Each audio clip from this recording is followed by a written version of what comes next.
Excuse me? Did that shark just go on land? Hey, what's up guys? Flame here. Just gonna quickly talk about the new Fort of Fortune World event occurring in the new Sea of Thieves patch update. As of this recording, my buddy and I got incredibly lucky this morning.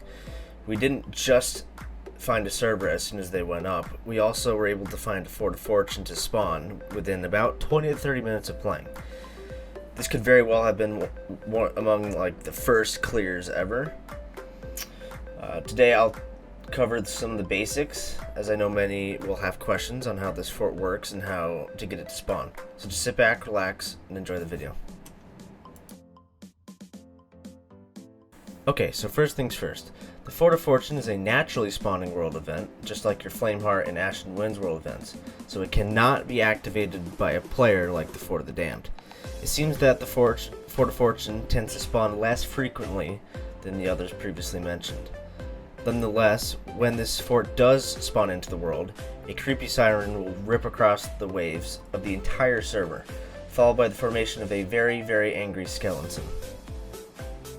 Here's a clip of that spawn in so you know what to look out for. Yo Zone, you still... Oh, there it is. That's it, right behind it. Okay, so now let's talk about how this Fort of Fortune actually works. Ultimately, it's not going to be anything too different from the other forts in the game. Here's what my buddy and I encountered. You're going to encounter all your usual skeleton waves such as Leafy Boys, Golden Boys, Edgy Boys, and Assassin Terminator skeletons.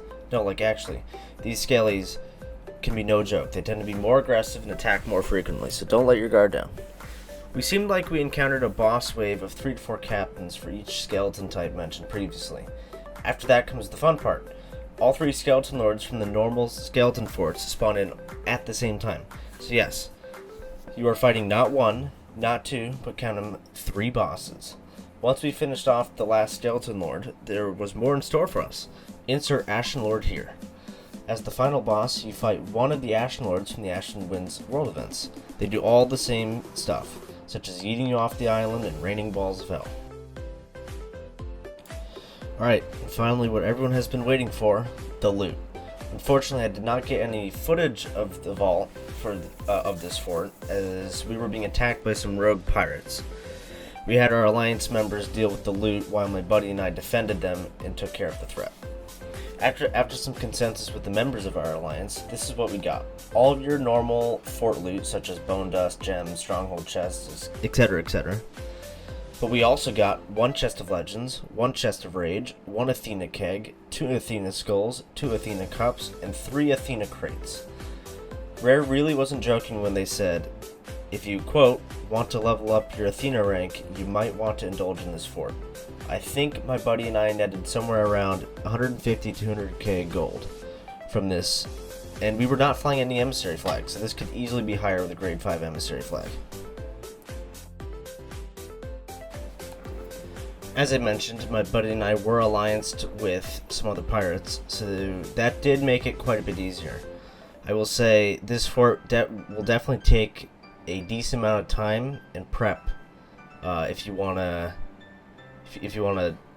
go through it efficiently. I would recommend trying to save the kegs for the bosses to get through those pretty fast, and I'd recommend trying to get the Ashen Lord to one of the edges to barrage him with cannons. That should make it a lot easier. Okay, that just about does it for me. Make sure to check out my buddy's guide as well. I'll have a link to his video and channel in the description below. If you like what you see, please consider hitting that like and subscribe button to support the channel. My buddy and I stream daily over at Twitch. Link to both will also be in the description. Alright, cool y'all. Have a good one.